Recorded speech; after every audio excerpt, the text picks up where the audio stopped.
This episode is brought to you by freedadcourse.com. You are always one conversation away from changing your life, and the power of hello is something that I subscribe to every single day, and I'm always saying hello to new people everywhere I go. Increasing your opportunity, increasing your connection, and getting access to the solutions to the problems that you are facing, whether you're on active duty or just beginning your veteran transition or even transitioning out for 20 years. On the other side of hello are the solutions that you're looking for. Again, head on over to freedadcourse.com. Get your 5-episode audio course to create more connection, create more friendships, and get back to living the life that you're trying to design. Fatherhood isn't about you, but it starts with you, and you're good enough. Dory 1, this is Fire Team Delta. Dad's coming home. Welcome to the Military Veteran Dad Podcast, where it is our mission to bring every dad home. I am your host, Ben Killoy. I'm a United States Marine veteran, husband, and a father. We will bring authentic conversations to inspire action in your life so we can close the gap between the dad you are today and the dad you want to be tomorrow. This is the Military Veteran Dad Podcast. Welcome back to Military Veteran Dad, episode 83. Guys, we are halfway through July now. Can you believe it? I cannot believe it. Although it happens every year. It's kind of like this denial that most parents go through that, oh my gosh, we're almost a month and a half away from getting back into the hustle and bustle of school starting. Now that could be even a month away for you, depending on where you are in the United States. Here in Wisconsin, schools don't start till after Labor Day. But today's episode with Andy Riise is a topic that I've been waiting ever since I recorded it in the spring to get you this episode, because we talk about an area that most men resonate with, but we don't actually identify with the similarities that we have in our life, and that is this professional sports industry. Andy Riise is an amazing guy, a 20-year U.S. Army veteran. Andy Riise just brings a huge amount of value into the conversation, and that value just opens up so many different conversations of the parallels between professional sports and being a veteran, transitioning, being active duty, how we find teams, how we build teams, how we build camaraderie. So many different layers of this conversation are going to hit home for you, especially if you like sports, because this brings so many different analogies of what professional sports go through and what veterans go through. So without further ado, let's get started with Andy Riise, and I will talk to you on the other side. Welcome to the podcast, Andy. Hey, Ben, thanks for having me. Great to be here. The preparatory for what this interview is going to go into is going to be next level in a way that we've had a few guests go into it, but I believe you're going to crack a few caverns open that most people have like a centimeter wide. It's going to be at least 12 inches wide by the time we get done talking with this interview here. So Andy, go ahead and a little bit tell us about your background, what your time in the service was, what your specialty is, and a little bit about your family and what you're up to right now. I'm originally from Northern California, small town, was recruited to play football at West Point. Went to West Point, played football all 4 years. That's when I discovered one of my passions later on in my career, which is sport and performance psychology. And I was kind of in my own way, like a lot of people who find psychology and how do I find knowledge and skills, that can make me better at what I do on the football field. That became part of who I was as an Army officer. And shortly after 9/11, shortly after I was commissioned in 2001 as an Army officer, as a field artillery officer, 9/11 happened, and that obviously changed the way that we looked at readiness and preparing for combat. Deployed 2003. By the time you were in the Marine Corps, Ben, and over in Okinawa, and then I cut my teeth as a platoon leader. And I've had a whole bunch of jobs, but I eventually went back to West Point. I taught psychology there in the Center for Enhanced Performance. Really found my love for teaching and for coaching and mentoring. That was about the time when the Army's resiliency program was coming on board, and I was working with the University of Pennsylvania to develop the Army's resiliency training program, and then the holistic approach to fitness, which I think is relevant to how do you develop as a father and as a leader and as a human being. And then I went into special operations. I spent 5 years with 2 special forces groups as you recognize as a joint terminal attack controller. I'm a Marine Corps TAC-P by training. I loved working with Green Berets, jumping out of perfectly good airplanes and helping them put warheads on foreheads in Afghanistan, South America, and Eastern Europe, and of course in the Middle East. And they were really invested in developing the tactical athlete from a holistic standpoint. So I was working not only as a fire support officer, but also helping to develop their human performance programs. And I did that as both a practitioner and at the programmatic level, and then eventually went taught at the Air Force Academy before my last gig right now, which is at the Maneuver Center of Excellence. Everything's a center of excellence, right? There's no centers of mediocrity in the military. At least they say, here at Fort Benning, Georgia. Personally, so I'm a dad. I'm proud to be a dad. Proud father of 4 kids. So Larson is my oldest son. He's 14. Jonah is 12. Caleb is 10. Hannah is 8. And so we have we're a big military family, and we're excited to be, closing this chapter in our lives as an Army family and moving to Texas, to north of the Houston area. And next, I figure out as part of my transition that who I am as a coach, and I love to help people and teams get better at what they do. And obviously, my expertise is in optimal human performance and resilience from the psychological side of things. And so I'll be working on coaching development. So I'm working with the Colorado Rockies Major League Baseball team as a mental performance coach, which is awesome. Despite, our season being on hold, getting to know the players and coaches and helping them fight through this difficult time has been a lot of fun. Hopefully we'll have a season here starting on July 4th at the Major League level. Cross our fingers. All dads love baseball, right? And so especially taking your kids to a ball game, and I can't wait to do that. And then I'm also teaching at Texas A&M University, where I'm teaching at the undergrad level, and I'm helping develop the coaching academy, not only in terms of their outreach with coaches in practice, but I'm also doing a really cool program for a lot of the veteran dads out there who are maybe interested in coaching, is called the Veterans Coaching Program, in which we can talk about more. But I'm looking forward to spending a lot more time with my family, doing the things that I'm passionate about, and just following my passion and purpose in life. Well, that is definitely quite the story there. I loved every minute of it. And it's one that has lots of depth, and it has ones with lots of trials and tribulations and learning about yourself. When you said you had 4 kids, I had one question. And because you said you love being a dad now, what was it like when you first had your first kid becoming a dad? Was it always like something that you embraced, or was it something that initially scared the hell out of you? Yeah, something I wanted to do, and and that's because I had, I'm lucky. I have an awesome dad, Don Riise. He's probably going to be watching this. Shout out to my dad, Don, back in Oakdale, California. My dad didn't have a good father, and so he's a self-made man when it comes to fatherhood, and really set the mold for what I wanted to be as a dad.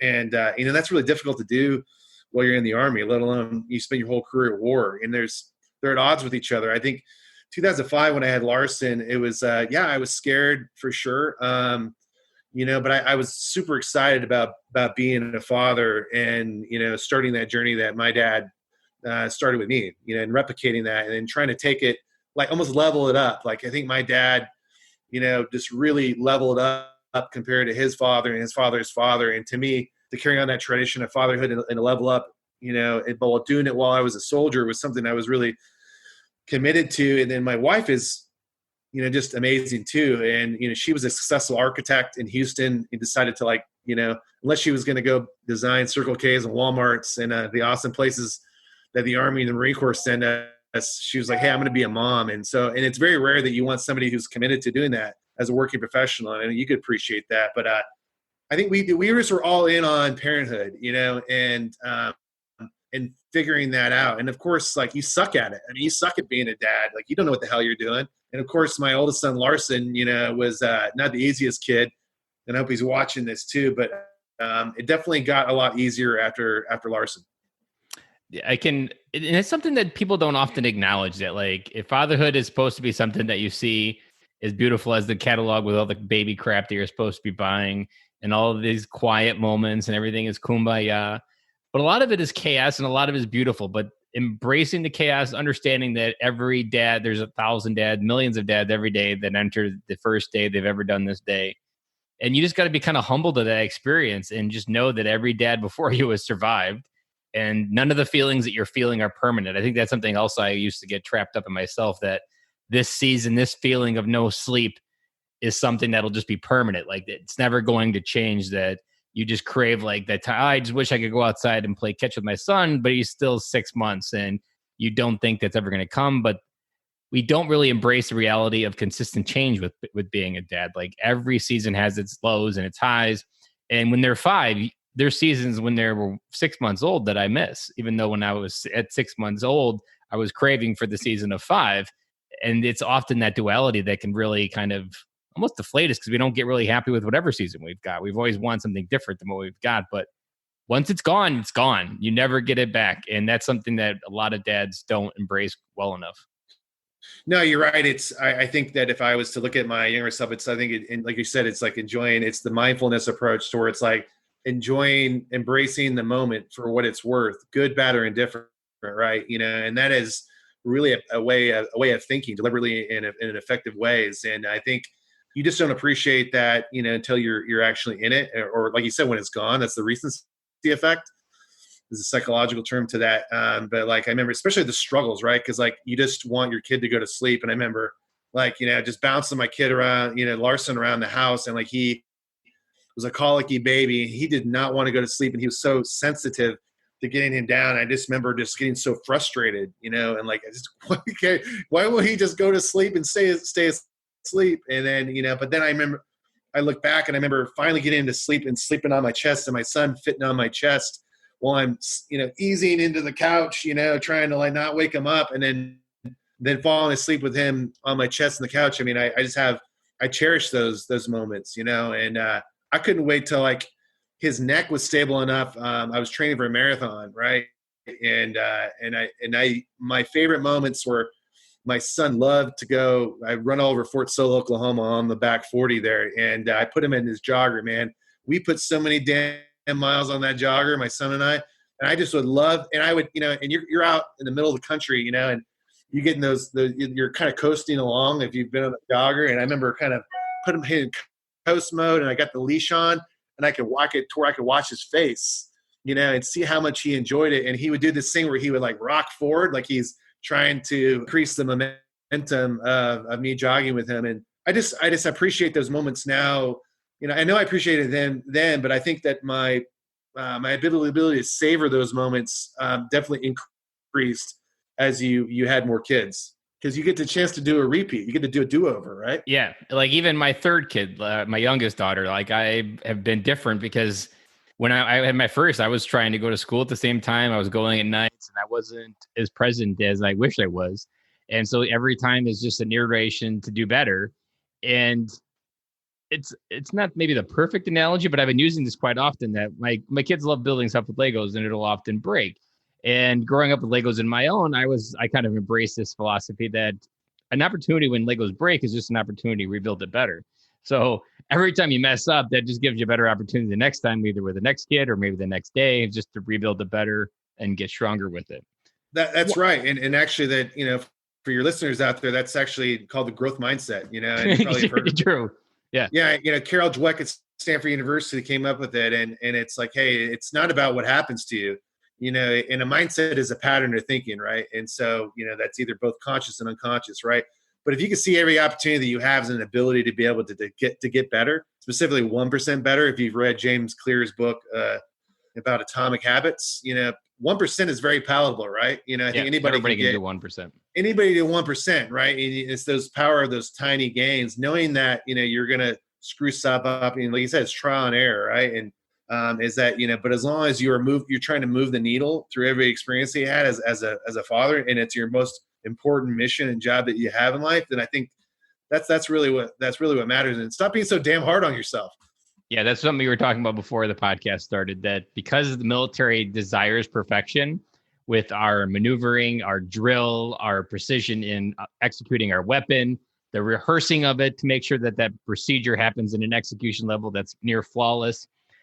We apply that to our life as a dad, and there's no even close to similarity. Like, it is just a thing that you figure out every day, and you just figure out how to do a little bit better every day. And if you didn't get it today, then tomorrow is a new day. And forgiveness with your kids is always something you can ask. And it's a good example of humility and all of that.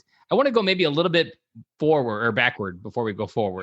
Sure. Yeah. What brought you to the Army? Like, as a person, what were you looking for to fill up inside yourself? Maybe you were trying to fit some mold, or maybe you follow your father's footsteps, or what was that calling for?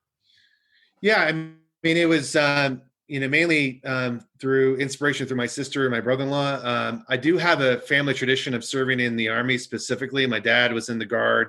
His father um, was in the Army during World War II. And so, on my mom's side, we have some Navy in there I'll deny, at all costs, especially with me being an Army football player. And so, I don't recognize the Navy side of the family. I'm kidding, but for me, my brother-in-law was killed 1994 when I was a sophomore in high school. He was a Army captain. My sister was also in the Army. She was a big inspiration for me. They were both in Desert Storm at the time that I was in middle school. So I really looked up to them. I really looked up to Chris a lot. When he died, just really rocked my family's world. And he just was such an inspiration to me in a lot of different ways, and someone that I wanted to be like early on. He definitely was a hero of mine. And so I kind of, when he ironically, when it's funny how when bad things happen, they can create these opportunities you never foresaw. And so, here I am. I grew up on the West Coast. You don't know what West Point is, and opposite West Point's in New York. And it's there's a lot of Navy and Air Force in the West Coast, and I didn't know what West Point was or the military academies. I remember Chris before he died, when I last saw him, had asked me if he went to UC Santa Barbara and was commissioned via ROTC. But he'd served all these guys and went to West Point. One particular guy who played football, his name's Brother Ratliff, and other guys who went to West Point. And so when they came back to visit my sister after he died, I developed these relationships. And these guys ended up being great mentors and encouraging me to apply to go to West Point. And by the time that I started having a successful football career, they helped get me recruited, which was a perfect fit for me because I was a fullback in what's called the wing T, which is a great fit for the triple option. I wasn't highly recruited. And so it just was a great, things just really worked out. And I developed this affinity for leadership, obviously, and I love being outdoors. I mean, I grew up with the backpack on my back in the outdoors and being a Boy Scout and Eagle Scout. And so all those worlds kind of seemed to come together and make sense to go to West Point and go. And then I think just me loving athletics and in the Army, I think what I found is that the Army, after my football playing days, the Army was the ultimate team sport, and I found a lot of the similarities that I love, the things that I loved about playing football were the same things that I loved about being in the Army, and so that's really kind of what this unexpected journey has turned into. And I never planned on making it a 20-year career, but it's just something that has worked out, and just took it one step at a time. And when I was talking about my bio, I was when I was a sophomore at West Point, like I said, I was a fullback. I played offense. They switched positions, and so here I am. I'm competing at the highest level, Division 1A in college football, and I've got to make this change to not only the other side of the ball. I had to learn a new position, the defensive scheme, and oh, by the way, I'm getting my ass kicked in all lives of the academy, right? Because you're getting this Ivy League education, and you get all your military requirements. You're taking 2 to 3 times more credit hours than the average person. College football is a full-time job. It literally is. It's a business. And it just was, I just was struggling. I was drowning in life. And there's a center called the Center for Enhanced Performance. It's unique. A lot of your listeners who, obviously will notice that a university has a student support center. This is a unique student support center where they took the evidence-based best practices of sport and performance psychology, and they brought it to all 3 legs of the academy, which is athletics, obviously, the military, and academics. And so I leveraged them for all 3, and just to get out of my own head. I mean, I lacked in confidence. I was overthinking things too much, and so I was choking a lot. I was having a hard time just managing stress and my attention, and having a hard time just with confidence, composure, concentration were the 3 things that I was really struggling with. And I ended up working with this. He was an Army officer. He was a captain at the time, had his master's degree. And we worked one-on-one, and he started providing me these very simple tools that I could put into practice. Over time, they became a part of who I was. And ironically, that captain later got his PhD and brought me back 10 years later to come teach in that department. So it just is kind of funny how it worked out. That is a full circle story there. Can you share a story where that where that resilience training really kind of shifted your focus and what that looked like? I'm one of those type of people, I think, like a lot of folks who are veterans, like it's the Superman effect, right? Where you're trying to be everything to everyone, just because you have a high motor and a lot of energy. And some people say it's an A-type personality. There's really no such thing. But it just because you have a lot of bandwidth and energy and ability doesn't mean that, you can and should try to do everything. And I'm a pleaser by nature. And so I think I was about the time when I was going through a really grind period in my career, like no officer ever wants to be a major, because your major years are like thankless. You're doing thankless jobs, climbing the ladder, working long hours. And I was doing that. I was at Joint Base Lewis McChord, the artist formerly known as Fort Lewis, to our old school folks out there in Washington. I'm in this grind period, and you're living in Washington State. I'm in a small house. I have 4 kids under the age of 10. We don't know anybody. We're kind of socially isolated, living off post, and it's in a weird kind of area. People aren't really friendly in Washington. Sorry, Washingtonians, but you generally are not compared to other places we've been. I'm married to a Southern girl who's used to Southern hospitality. People are indoors a lot, and just was. And I'm gone. I'm like, I was just really working a lot of long hours to the point where my kids, I was not seeing my kids during the week, Ben. I mean, I literally, there would be weeks I would go where I was not seeing my kids. And I just was trying to do too much. At the time I was, in order to stay relevant in my field, I was trying to do side hustle type stuff. I was helping out with a veteran nonprofit in the Green Beret Foundation. They were trying to stand up their resilience program called the Next Ridgeline. And I was helping out with that as a volunteer. I'm like moonlighting with the Mariners, trying to help out with them, I'm trying to eventually set myself up for success to work with in sports psychology as a professional later on. And so I just was saying yes to everything. And it was that classic thing where I was, trying to be everything to everyone and ended up being nothing to no one. I remember my wife was just looking at me, and I was burnt out. I was starting to get out of shape. I was stressed out. I was stretched thin. My kids hadn't seen me in a long time. Oh, by the way, I'm getting my master's degree online. And so it's like, I'm burning the candle from both ends. And if you're out there, you can relate to this. I mean, we do this to ourselves, and sometimes we don't realize, we don't gain self-awareness until, one, we hit rock bottom, something really bad happens, or two, like someone actually holds the mirror up to your face and says, "Hey, jackass, like, you're screwing this up." And then my wife, thank God I did that. And our wives are always really good about reminding us, about our faults and where we need to get better. Right. And all relationships are good that way if they're healthy. And so she did that. She held the mirror to my face and be like, "What are you doing?"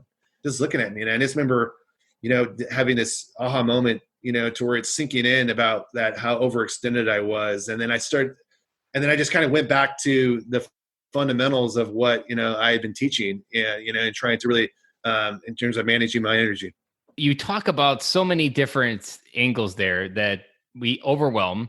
We think we can do it all. We put on the Herculean type mindset, or we use our ego to really protect ourselves from anybody else figuring out what your wife reflected back to you. And we think we're hiding it well, but really we just don't have someone coming into our life and saying like, "Dude, what the F's going on?" Because it's not, and we think we've got it, but we don't. And that's the part that is kind of a military kind of basic dad, that we try to project that we have everything figured out, that we have our emotions in order, we have a good family. Because when we're at work, we don't talk about family. So it's very easy for everybody to just assume like, "Oh yeah, he probably goes home to a great family." And we don't have that integration. We get to hide a lot of our core self. We don't get to embrace our best self as a dad. Like, being a dad helps all the other areas come out stronger. And that is something that so many dads don't embrace. And I can see it in your story of how you had to kind of hit rock bottom in order to come back up from that. And, it was one of those deals where I've had to learn, and again, it's a trial and error thing, right? I have had to learn how to come up with criteria about, like, if, in terms of what my priorities are. Like, there's Stephen Covey has a great analogy in 7 Habits of Highly Effective People, where he talks about, when you're setting goals, about, you look at your goal plan as the jar, right? And if the big rocks are the things that are the most important things in life, and you got to put those things in first, right? And to me, those big rocks were my faith and, and my family, and obviously what pays the bills, my profession that goes in there too. So my faith, my family, my friendships, or fellowship is what I call it, and my profession, right?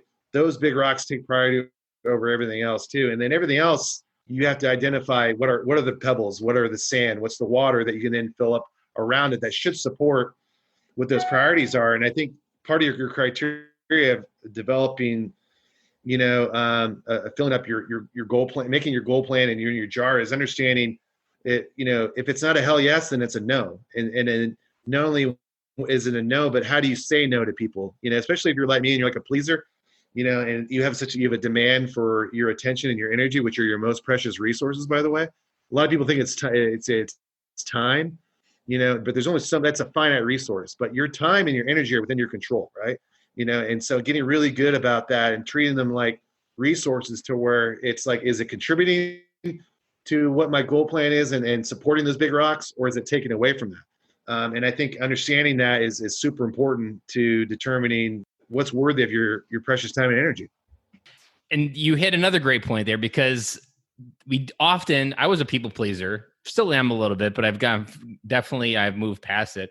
But the idea that there's an infinite amount of yeses, and the worst part is your brain can't keep track of all the things that you've done.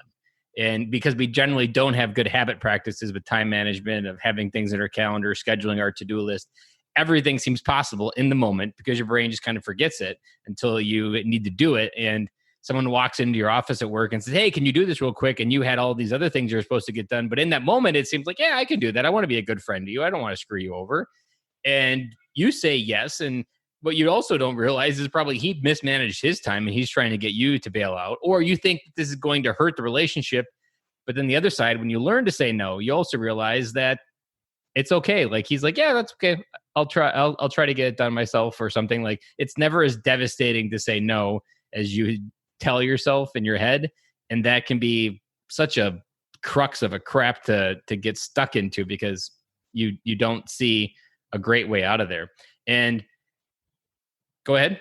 No, I was just gonna say, I think there's a couple of reasons why. One is fear of missing out, or FOMO is what we're calling it. It's fear of disappointing people as well too. Let's just to kind of dissect those two things right there. And I think it's okay to just take a pause and say, hey, that sounds great. Let me get back to you. And I think by you creating that headspace and timing, and you can appreciate that, is that you're creating an opportunity for you to reevaluate about where this ask fits into the greater scheme of my purpose, my priorities, and the other piece is like understanding how that it relates to your values, right? Let's go to a moment in a particular time. So there's probably a moment where you hit rock bottom and you're still very overwhelmed. And I've been to rock bottom. I know what it looks like. And many dads visit it often several times before they figure out how to get out of hitting rock bottom. What moment and what was your moment like where you figured out that you could actually move out of rock bottom? Because it doesn't happen in the same moment. Just because you hit rock bottom doesn't mean you find the door. So what was it like when you actually felt like I've got a path to a better place? Yeah, I think, recently, right before it was the time when I, had an indicator, or a trigger that happened in terms of that led me to a decision where things to be in line with my priorities and what's important, and then make a decision to throttle down or back off and not do something because it was out of alignment. And the example of that is, so I'm on a fellowship right now through Special Operations Command over the next 9 months. And so right before COVID hit, like really hit hard in early March, I just finished my time in the Army. I was shifting to these new opportunities, and I was getting ready to go to spring training in Arizona to meet up with the Rockies and meet a lot of the coaching staff and the players that were there. They were there at the time. They'd been there for a month. And, but meanwhile, COVID was starting to kind of really really start to affect life, and specifically professional sports. Like there was a couple things that dominoes were starting to fall into place. Like the NCAA tournament had just started to end. They just ended that. So they canceled the rest of the season for men's college basketball. They had, and so now we're wondering whether or not that was going to affect spring training. So my good friend of mine, Doug Chadwick, I called him, but the night before that I called him I was getting ready to get on the plane and the night before I remember, of course the kids are still going to school this time. And my youngest daughter, Hannah, the kids are starting to ask about, they're hearing about coronavirus. There's a lot of chatter in the infield, obviously people dying. kids are smart. They're hearing about it too. And I remember, and they knew I was getting ready to get on the plane, right? But I didn't have to because the travel ban hadn't gone into effect yet. I remember putting my daughter to bed, right? And I remember, like I do every night, and we're getting ready to say prayers, and let's say she's crying, and I'm like, Hannah, what's wrong? And she's like, Daddy, I don't want you to, get on the plane. I don't want you to go and get coronavirus and die. And it just hit me like a ton of bricks. And I'm just kind of like, honestly, Ben, it felt like a deployment. It felt like that old familiar feeling that of you're getting ready to go on a jet plane and you don't know if you're going to come back, but yet I'm not going to a combat zone. The Army wasn't sending me. This is a totally volunteer moment. I don't have to go. This is a nice to have, not a need to have, and I remember going in after I put the kids to bed and I sat down and bed next to my wife and I'm like, what the hell am I doing? I'm like, this is asinine. I'm like, I need to call Doug, and Doug is a great friend and I need to call Doug tomorrow and tell him I'm not coming. And, as fate would turn out, I talked to him and he's like, hey, look, man, I think we're making the right call. Spring training isn't canceled yet, but I don't want you to get stuck out here. I've been out here for a month. I don't know if I'm going to get home.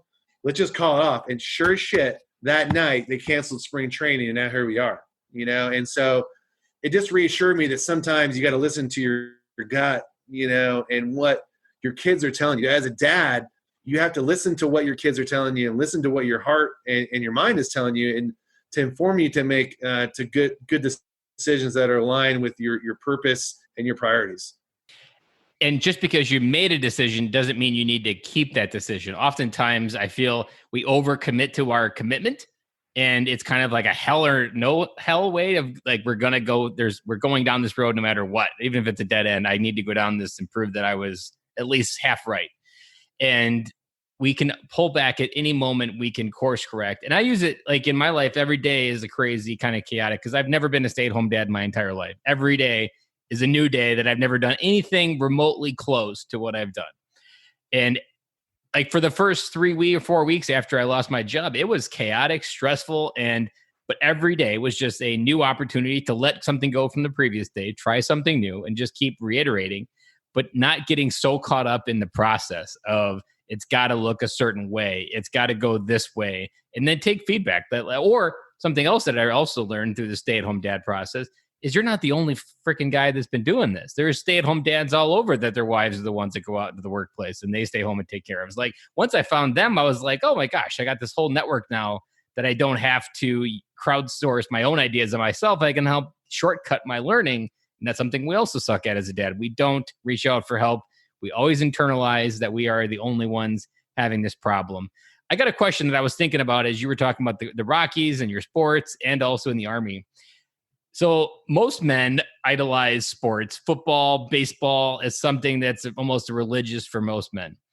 What is something that you can see that is very similar to someone playing professional sports that a military dad already has but doesn't know he can activate it? Because I imagine there are massive similarities, but because we put professional sport players on a pedestal, we don't think we have that same level of resilience, mindset, and just sheer effort to kick ass.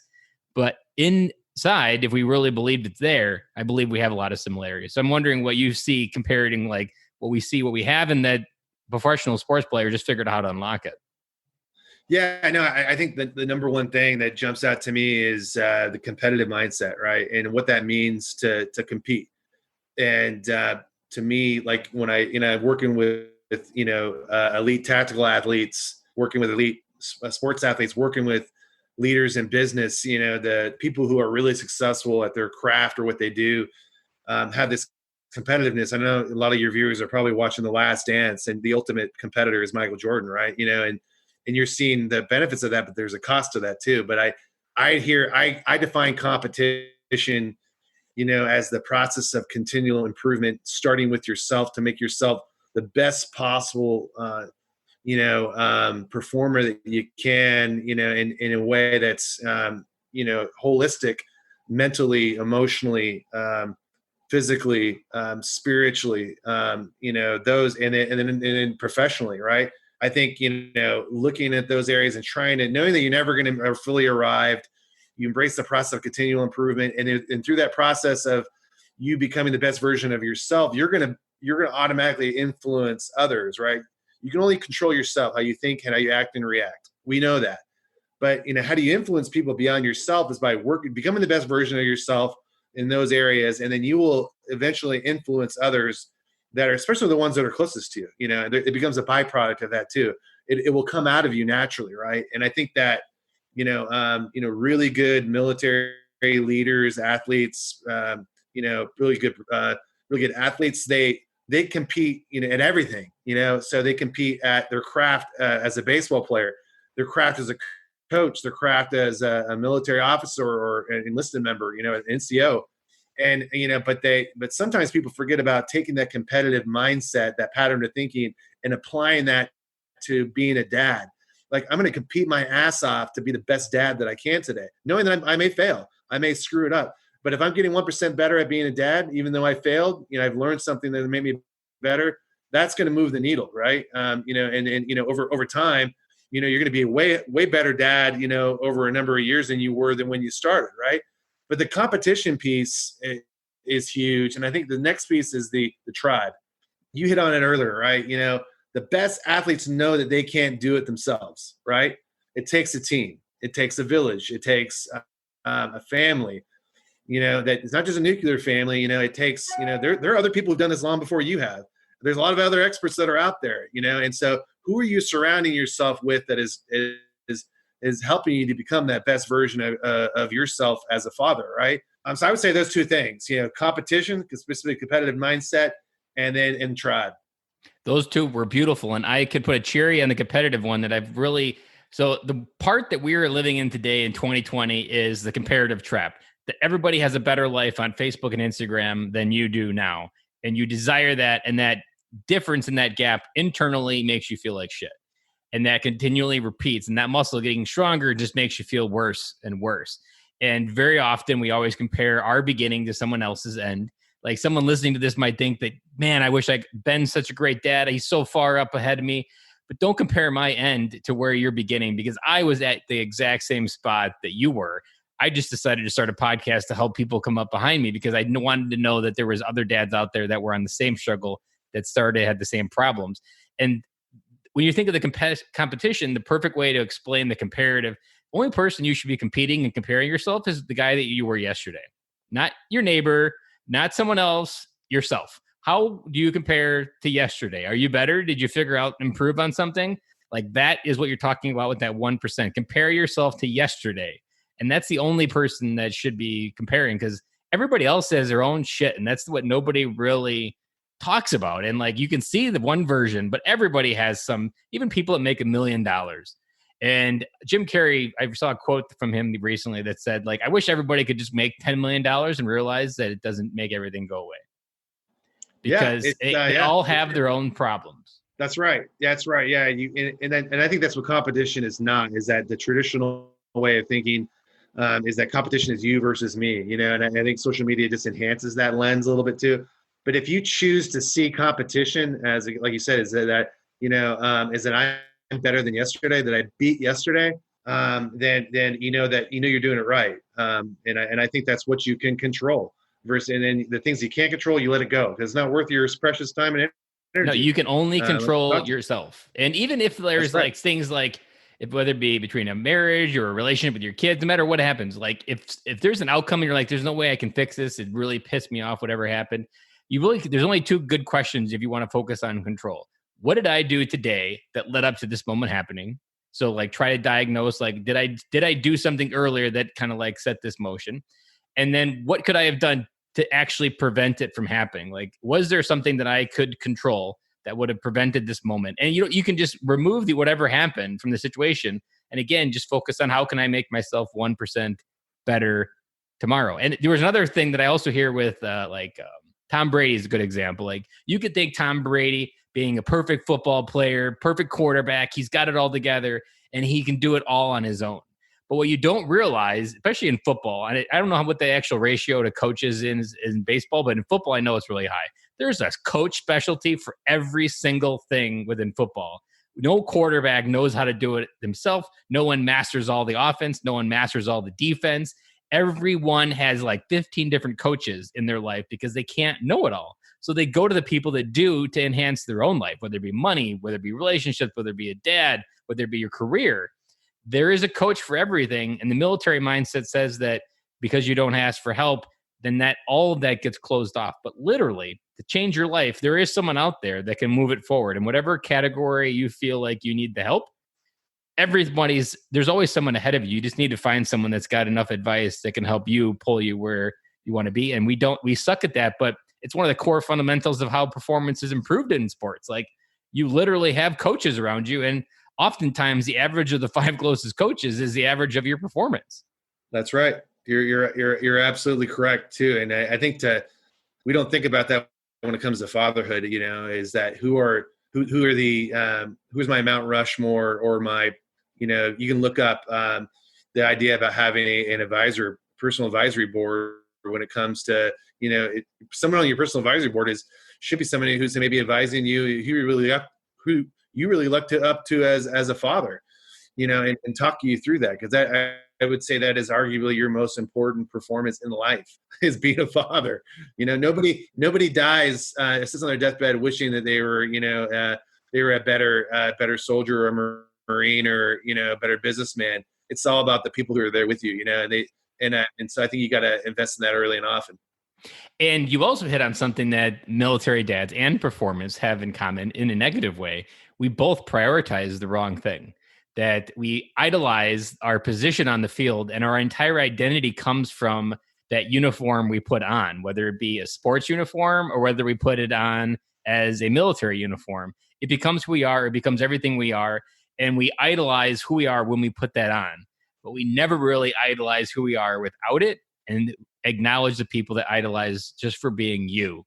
And that part is so important, because you need to recognize that priority is not there. There's a reason at the bottom of my logo I added legacy, because many military dads get stuck in, what did my service mean? Why did that person die and I live? What did those 4 years or those 2 years that I had to go to Iraq, what did all that mean? Like, it's all garbage. Same thing with sports. Like, whether you played with the Buffalo Bills in 1985 and won a Super Bowl, no one's going to remember that. But the kids are going to remember of how you showed up in their life for the rest of their life. And that's the stuff that's going to carry on well past. Like, you may be remembered for that one kick that missed the field goal, but you're going to be remembered for all the successes after that. And your legacy of your family, that switch of making it from service to your family, is something that the sports guys often suck at, which is why they always end up in a lot of cases in trouble or in the news for doing family in a wrong way or getting a divorce and getting removed from their kid's life. It's because they prioritize the wrong position. You're spot on. And I think what's cool about that is to be a part of organizations that are bringing those worlds together, like athletes and veterans, because we have similarities. Merging of veterans and players is one of them. Soldiers and sidelines is another one. And obviously Texas A&M Coaching Academy, we're working with that. But everybody goes through transitions in life, and I'm doing that right now. And it's really difficult. So it's very stressful. I'm definitely feeling the stress of transition right now. And I think one of the most important things that I've done is I'm still working through that, is that, when you go through a transition as a veteran, and you could appreciate this, Ben, is that the first thing you think about is, where am I going to go and what am I going to do? But you don't take time to think about, who am I? What's my identity? What is my, what's my purpose? Why do I do what I do? What are my core values and beliefs? And then how do those things, that's like building the foundation of the house, right? So we rush to framing out the house, putting a roof and decorating the house, but we don't have a strong foundation of who we are. And I think that, we are not, veteran is part of our tribe and that's a part of who we are, but that doesn't define who we are, right? And so I think that, when I identified myself as a coach, I think that also bled over to who I wanted to be as a father, right? Because I am playing to my strengths as a father, because I love to coach my kids, am I always good at it? No, but I think that's my strength, and that's kind of my value proposition as a human being. So if I could play to that strength, both personally and professionally, then I know I can make a difference. You hit on something that I don't know if I've ever hit on before, or I hit it on this particular way. I maybe hinted at it, that veterans often, there's a lot of veterans that join because they don't know who they are, and they like the idea of adopting an identity that's assigned to them. And the same thing can apply to sports, because a lot of people chase that scholarship, chase that professional, because they feel it's the only path. Maybe they came from a really broken home and they feel like this is the only way to feel value or feel loved. Maybe you came from a loveless home and the love of the fans is something that fuels you and drives you. And both of those are defined by the uniform you put on. And I've talked to a military spouse whose husband killed himself because the Marine Corps medically discharged him and took the uniform off against his will. And he joined essentially to gain that identity. And the Marines have one of the most indoctrinated identities. It never actually leaves you. So like, if you really only know that, and the reason why I asked about your transition when you joined is we really never acknowledge as we get out the transition of when we got in. We had goals, we had ambitions. We don't understand, we don't acknowledge the gaps of where we thought we were. Kind of like do a SWOT analysis of what am I on the out? What was I really looking for when I went in? Did I find it? Did I find what I was looking for when I went in? Maybe I need to make a pivot, kind of going back to, did that get me a result that I wanted? If it didn't, okay, maybe we need to try something different. But that first transition is when no one acknowledges. And it's when you put that uniform on, it's so important because you were someone before. Even if you didn't acknowledge it or even if you couldn't love what was there, I bet other people could easily identify what that was. And that is something that is so important. And I can also pick up the way you've described all the different things that you've got going on. Is one thing that really helps in the second transition is the amount of opportunity that you have. And what can scare the hell out of you is when you feel like you're going into a desert. I think there's a lot of veterans out there that feel like they're standing in an oasis where there is a nice bubbling spring of water in the middle. There's plenty of animals surrounding you to feed off of that provide all of the different things that you need to survive. Because when I was a Lance Corporal, I could blow every single dollar and 3 squares a day and a roof over my head and still have a job. And that oasis is a very nice warm fuzzy. And if you don't do any planning, you can feel like you are standing on the edge of an oasis walking into a desert. And what I think you did perfectly there is you essentially understood that your network is something that's going to create opportunity. And I have a part of my friendship course that I launched at freedadcourse.com was the idea that the amount of opportunity you have in your life is directly proportional to the amount of people you talk to daily. And that's not something people acknowledge or veterans suck at because we don't know how to talk to people. It's something we're scared of because they might find some secret inside our head. And so I commend you just for, maybe you did it consciously or not unconsciously, but I can tell that that's something that made you a more resilient person because if you feel like your life has options, you feel like you have choices. And I think if you feel like you have choices, you're not trapped into a corner. And if you don't have choices, you feel like you're trapped in a corner. And that's when you bite. Like when an animal is backed into a corner, that's when they attack, and you often will hurt them people that you're close to. Yeah, you're exactly right. I mean, that's actually, that's the fight, flight, or freeze response. It's, when your automatic nervous system kicks in, it's part of our DNA code. So how we respond to stress. Stress isn't good or bad either, by the way. I mean, it just is. I mean, your response, can be in kind. Too much bad stress can be bad. Too much good stress can be good as well too. And I think that definitely relates to me now. And it's scary as hell, man. I go in and transition in itself is difficult. Let alone to do it, when you get a family to feed, you got 4 or 5 people who are depending on you. And then you're in a global pandemic and you don't know economically, we don't know where this is going to go. Right. So seems like all great that I got these opportunities, but I don't know where the hell it's going to go. I can't control any of that too. So I think you made a great point about like, hey, create as many opportunities as I can that align with my passion and my purpose and what I think I want to do. And, and if some of those opportunities, some of those oases are mirages, they draw, then I can land on my feet, and to at least survive, maintain our quality of life, and then pivot, because I think, and I'm not afraid to pivot. I think that's a really important thing for everybody to understand is that you have to, that's part of the design process is rapidly prototyping, beta testing, learning and figuring it out. And if you fight the plan or you're married to the plan, you're increasing the chances that you're going to fail, I think. And so I'm not afraid to have to pivot. And I'm actually looking forward to having multiple opportunities to make that pivot. You hit on one good point that I want to make sure that we can highlight, because if you were listening closely to the bio, there were several people in your life that were kind of like a thing on a ping pong table where you hit it and you ricocheted into a new direction. They literally put you on a new path. That's what happens when you have conversations with friends or conversations with new people. Because, even if you're a dad listening to this and you're liking the conversation, but you still feel empty, maybe you have no idea what your value proposition is to even continue and take another breath. And you're at that pit that you need someone to reach in and grab you and help pull you out. One of the best and most powerful parts of a friendship is they reflect back your best components. They will reflect back your next step that you need to take. And if you stand in a mirrorless room, you will never see where that next step is. But so many times that one person will step in, they'll reflect something that you can't see, and that reflection will completely change your life forever. And coming back to West Point, like that's full circle reflection. That person was reflecting back a strength that you couldn't see and created opportunity you didn't even know existed, and that now has changed your life. Yeah, and that there's a term for that process. It's called mastery. And so that's where, the biblical adage about iron shaping iron, one man makes another. I mean, that process of mastery is really what it's about. And it's a deliberate and an intentional process.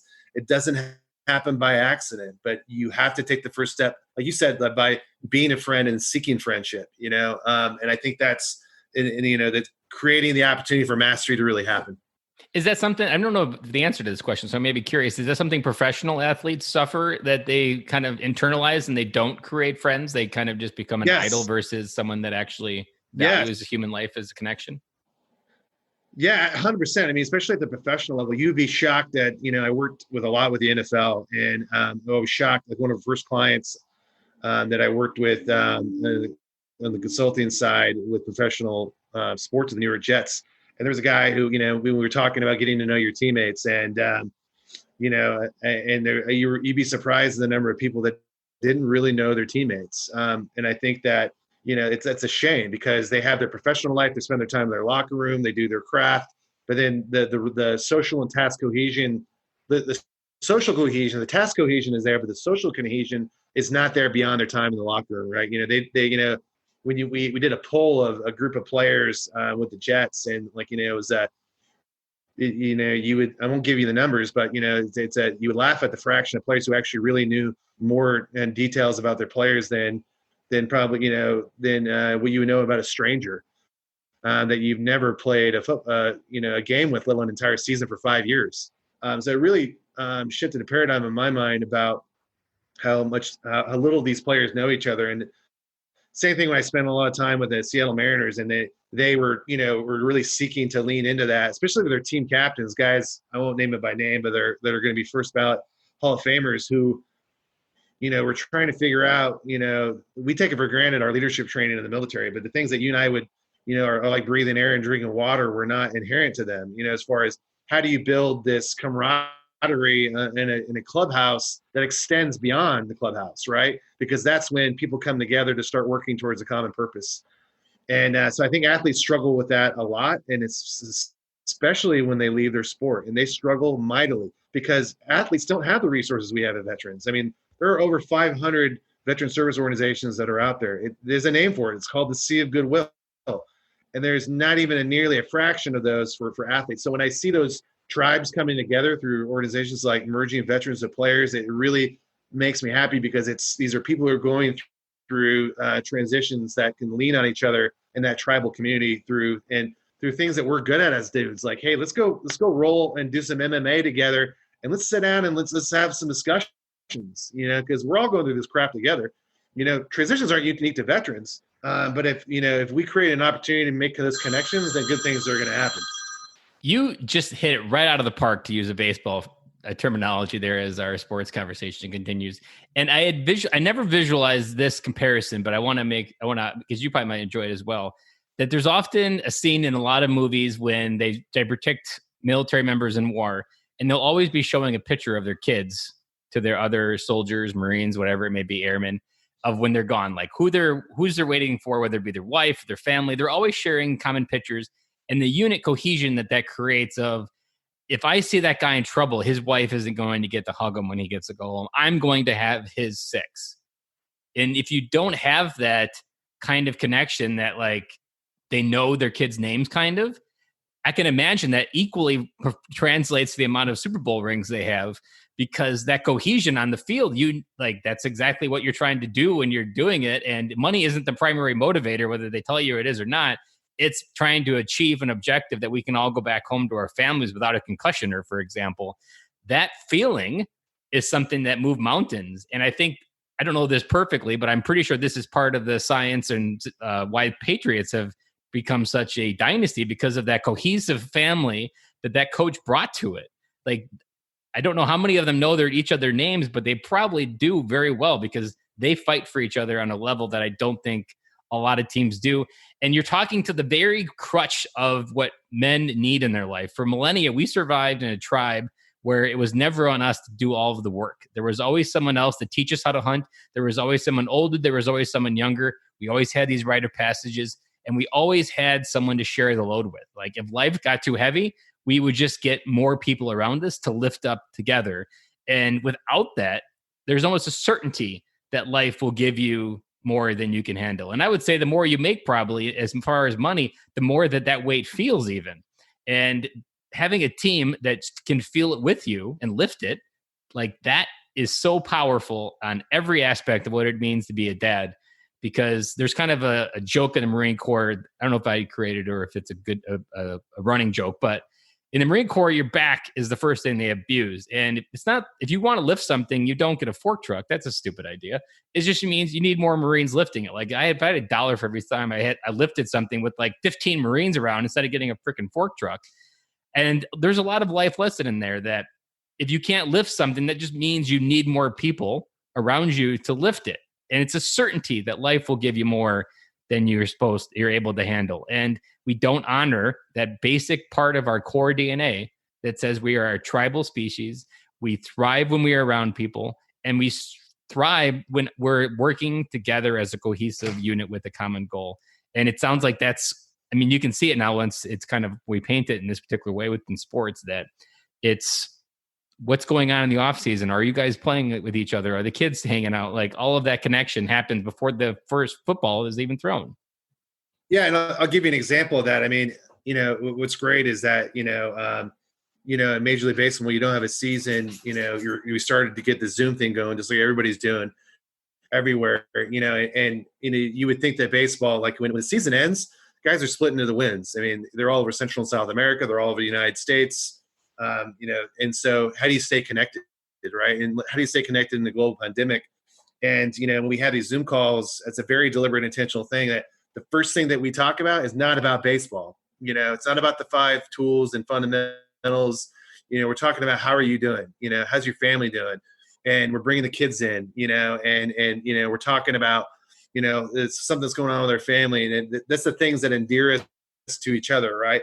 And so I think that has led to, a really beautiful thing as far as getting to, in terms of cohesion that can happen even in an era of social distancing or physical distancing. You can still socially grow as a tribe and as a team, whether it's fatherhood, baseball, serving in the military. Even in time physical distancing, you can grow socially. But I think it starts with giving a shit about another human being and then taking that step to say, how you doing? I love that kind of summary there, because it sums up everything that we were talking about there. I do have one last question I want to hint toward to see if what your take is. I've heard sports people or professional sports players will use something that's called like the alter ego effect, where they kind of create a virtual persona they step into. I imagine psychology wise, you've studied this. Is there something we can take away that and apply it to us as a dad? Yeah, I think that it comes into just knowing who you are and what you're all about, is what we talked about. I think, who you are when you put the uniform on, whether you're a service member or a ball player, there really is the same person. And I used to get caught up in this too. It goes back to the identity piece. Like, okay, well, I'm Colonel Riise when I put my uniform on, and I got to be this professional military officer, and stuff like that too. And then that's a different guy than Andy Riise, the father and the husband. And I did that for a while, and that's freaking all wrong. I am the same person when I'm wearing, whether I'm wearing the uniform or I'm taking it off, if I know who I am, because my values should be the same. My 3 values that I figured out, and I hope you guys, if you guys want to know what your core values, go to the VIA Institute Character. It's a great tool. It'll spit out your core values are. If you haven't done that, you should do that. Who you are as a person, specifically as a father. And I figured out my 3 core values are love, competition, and service. Everything that I do and I don't do, and on all the hats that I wear and all the uniforms that I have worn, and have to do with those three fundamental things, and those don't change. So I don't think it's an alter ego. I think you do hear about that. I think there is a psychology to that in terms of how you see yourself as a competitor, perhaps. But I think that there's some core fundamental things that you have to really take some time to unpack and really embrace. Because those should be universal constructs across the board in all the roles and responsibilities you have. As no more important than a dad. Yeah, I like to flip it. It's not about work-life or work-life balance. Like, it's not an or statement of this time you're an employee, this time you're a dad. It's work-life integration and dad life integration. As I try to build my business and try to be a stay-at-home dad, a husband, a father to 3 kids, a person trying to do COVID just like everybody else. It's how do I keep integrating more in my life so that I get more of what I desire versus having to choose to be an 8 to 5 person and then come home and be dad. Like, I'm on the goal of, how do I get to be dad all day, every day, and get to love that while at the same time pursuing happiness and pursuing my goals? That's right. He's the same guy. I mean, I think from a business perspective, sometimes you hear like, hey, don't take it personal. It's business. Well, that's a bullshit statement, because if you're doing it right, and you're going all in on your business, it's personal. It's emotional because you poured yourself into that project, to that pitch, to that sale. And don't tell anybody who's lost their job right now that, business ain't personal, because it affects you personally, right? And so I think, I love the integration piece too. I don't like even the this versus that, because I think they're one and another the same, right? And I love what you said there about being personal, because when I lost my position, it was eliminated and they just reorged the structure, and just like that, 8 years of service. And if it wasn't for this podcast, I would have taken it more personal. But this podcast, because I had a vehicle to kind of keep growing with, it was just kind of a closure of a chapter versus kind of an closing of a book that I had to forcefully say goodbye to. Like, to me, it was just close this chapter and focus on writing the rest of the chapter. Yeah, and that's you're spot on, because that's exactly how I feel about my military career. I'm sure that I will miss the people. That's a very common theme, and but I will not miss the Army. Because the Army as an institution will not miss me, nor is it designed to do that. But like, as long as I am sticking to who I am as a coach and continue to coach, based on all the coaching that I've done in the military, I know that, I'll still have that same satisfaction that I've had outside of the military, and I'm going to screw it up. I'm freaking, but I'm not afraid to screw it up, because that's how you grow and get better. And in my farewell email to the company, I wrote that over my 8 years, because our headquarters was in Prague, so I had friends literally I still have friends all over the country, all over the world. And I wrote that, like, through my 8 years, I was never creating coworkers, or I was never connecting with a coworker. I was creating friends. And in my early days, I remember telling a friend over in Prague, like, I have more Czech friends than I do American friends, because I felt easier connected to them over there. And like, it was always about friendships for me. Like, the hardest part of leaving wasn't saying goodbye to a job that paid me money. It was saying goodbye to all the relationships at the time. And it wasn't a goodbye, but it was a kind of an ending to, like, they're not going to be as on as they normally are. But it was the actual closure of the friendships, because that was always the core. Every time I show up, even as someone calls me on the phone, my philosophy is I always try to be the friend that I wish I had in my life 5 years ago. And that's always the basic foundation. Like, it's never about business. It's about, how can I be the best friend to you? Because 5 years ago, I would have loved having a friend like myself show up in your world and just kind of remind you that you are a great human being, a great dad, and to get you more excited about tomorrow. Yeah. Yeah. And that, again, it goes back to tribe and investing in people and process, man. Like we've been talking about, it's, and that doesn't have to end, just because you take the uniform off, right? As a matter of fact, you need it more when you take the uniform off. You need it more than ever, right? Because it happens in the military, whether you choose to happen or not. It's actually assigned to you as you're forced. You're forced in a cohesive unit. But on the outside, you either have it or you don't, and you have to create it and you have to work at it daily. Yeah, for sure. No, for sure. And I think that what's great about where we are, and I think that's really I think all challenges and opportunities in disguise. I think the great thing about, if you weren't familiar with how technology can bring people together, I hope that's what the new normal is that if you weren't accustomed to or familiar with, because you were forced out of the comfort zone, you've realized what technology to do to kind of bring people together in meaningful ways. And I think maybe the challenge is like, hey, if there's somebody you serve with that you wonder where the hell they are, and you're a Facebook friend or LinkedIn or freaking you're on Twitter, Instagram, whatever, why don't you set up a time to talk to them? Have a virtual happy hour. That's been a really fun thing that I've done. I think even in the weeks when the last freaking thing I want to do, I'm zoomed out, is have another Zoom call, man. I just have had a blast doing the virtual happy hours. I highly recommend that if you haven't done one yet. My wife's having a few teacher friends over tonight, and she was thinking or telling me like, I feel guilty that you don't do any of this. And I was like, well, I mean, I have friends here locally that I could, but honestly, I get it scratched daily because I'm having probably 3 or 4 Zoom calls with someone a day, and that feeds my curiosity. It feeds my need for connection. I do wish I could have a physical connection or have a beer with someone, but at the same time, like I take what I can, but like I haven't been in isolation because every day I'm talking to a dad or I'm interviewing or I'm just having a connection with someone or helping someone through it, or even just having any conversation, joining someone else's Zoom call or virtual like that.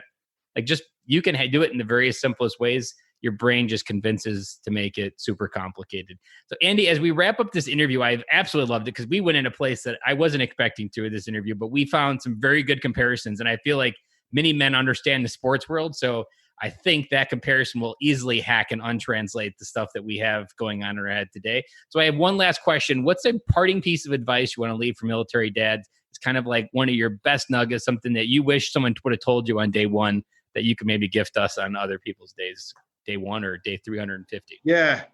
I want everybody to remember out there as a dad that you are good enough. I want you to think about that for a second and remind yourself, self-talk is in your inner narrative is critical in terms of determining how you think, which then triggers how you feel, how you act, your physiology, and how you act and react. It creates this, this loop that can either help you or hurt you in terms of your performance as a father. And if you can remind yourself daily, that you are good enough, and that half of your success as a father is just showing up, is being present, and then improve that 1% of how you stay engaged. That's good. But you are good enough as a father by just showing up, and the 1% better, is your goal. Mm-hmm. I love that because that is something that I sucked at for a long time. And it's only in the last few months even. And through coronavirus, like this is probably the most transformation that I've gone through. I now have a beard. I've lost 20 pounds and I've really taken probably the biggest steps in my health that I've ever done in my entire life. So like, as long as I don't die from coronavirus, this virus will have given me the freedom to really step into my best self and my best life. And it started with this idea that I needed to love the person looking back in the mirror. And as long as I didn't love that person, I was always going to have that inner narrative that you were talking about, that loop that would convince me of certain things that person needed to do because he looked weak and not strong enough to get through whatever life did. And like now my journey is to make sure the outside matches the inside. And I can tell you, I already feel confident. I feel stronger. I look in the mirror and I can see a stronger Ben Kula looking back. And that's already led to being more confident in the daily decisions, or just the confidence to deal through an emotional storm with my kids. Like I get less triggered because I can feel more genuine love on the inside for myself. And I use the Calm meditation app. And today there was a beautiful, she always gives a graphic at the end. And she said that no one in this universe deserves more love than the love for yourself. That if there is one person that deserves it, it's for yourself. And just remember that it's not wrong. It's not selfish. It's selfless. And when you can fully love yourself, then you can give it freely to others. And it's not something you give under condition. It's not something, it's that unconditional love that everybody talks about. Yeah. Yeah. I mean, and I think the last party shot would be, hey, fatherhood, just like leadership and coaching, it doesn't start with you. It's not about you, but it starts with you. So fatherhood isn't about you, but it starts with you, and you're good enough. Yes. Saving yourself will save others. Well, Andy, if people want to connect with you and learn more about what you're up to, where's the best place to check you out? Yeah, please. I'm on LinkedIn. Find me at Andy Riise, and then we'll post that hopefully on the show notes here. And then you can follow me on Twitter and Instagram. Twitter, I use the hashtags Coaching Matters. You can also find me at the Texas A&M Coaching Academy. You can Google search that. If you're a veteran out there, you're interested in getting into athletic coaching, administration, or teaching, and you want to get educated and certified in that too, be on the lookout for that. We're going to be launching in the summer of 2021. We'll have online courses. We'll have resident programs there. So you do it on campus or online. It's a great resource for veterans who are out there who want to get into coaching. And then, just to reach out to me, stay in touch. I like to just to be a relevant, responsive resource, and no more important than to veterans and to dads. Well, I absolutely love that. And I'll make sure all of those links are down in the show notes. I'm definitely even going to check a few of them out myself. So if you want to check those out and your curiosity is piqued, go down there in the show notes and check that out. And if you want to check out that free course that I mentioned of how to create more friendships in your life, head over to freedadcourse.com. It's 5 free audio lessons, 10 minutes each. It's super simple. You can listen to them on a simple walk, and those 5 simple steps will help create more opportunity, and that opportunity will change your life. Andy, thank you for this conversation. I appreciate you, and I am positive our friendship is just beginning, but it's going to great places. Yeah, likewise, Ben. Thanks, guys. Thank you for taking the time to check out that episode, because if you liked that episode as much as I did, I know that value hit home close to you as it hit home close to me. Those similarities were so impactful for me. Some of my big takeaways from this episode were recognizing the seasons of parenting that we talked about early in the beginning, that seasons of parenting, that whatever feeling we feel right now is not something that's permanent. That was something that I struggled with when my kids were younger, and I'm glad we brought that topic up. Growth mindset versus fixed mindset. There are so many people that don't have that mindset or even those words to use to describe their thought patterns. If you were one of those dads that never heard that before, I hope those words helped open up a whole new world, because this is what we're talking about when I say that life doesn't happen to you, it happens for you, and that everything that is coming into your life is an opportunity to grow from it. And if you keep that mindset there, your mind will grow, and everything that comes to you will keep getting stronger. Trying to do too much in life, saying yes to too many things. Man, if that advice doesn't hit you hard in 2020, so much of 2020 was about slowing down with COVID. And before that, we were always saying yes, one more thing, just adding it on. We have to recognize as dads that we need to slow down. It takes a village. Recognizing that you can't just do it alone. Like, there are so many people that it takes to raise a child, and you have to rely on all those different support networks to be able to do it successfully. And telling yourself that you can do it alone is just a recipe for disaster. And even if you somehow do pull it off, you're not going to get the results that you were aiming for, because you need that experience. You need that person to share the load with. Comparing yourself to yesterday, that was something that I've heard before, but I often forget how valuable that advice is, because so much of the comparison trap is that it's comparing yourself to someone's yesterday, to someone's future, someone's ending, to your beginning. And we only need to compare, are we better than we were yesterday? That is that 1% mindset that we really, truly need. Losing your identity. So much of what professional sports and veterans face is the identity crisis that we have to go to. How do we redefine who we are? And remembering that when our first transition joined, that was when we joined the military. That is so important. It's something I talk about a lot when I go on other podcasts, because to me, you have to know who you are in the beginning to really understand who you are in the end, and then really figure out where you want to go going further. I really hope you love this episode. I really hope that you get a chance to check out freedadcourse.com.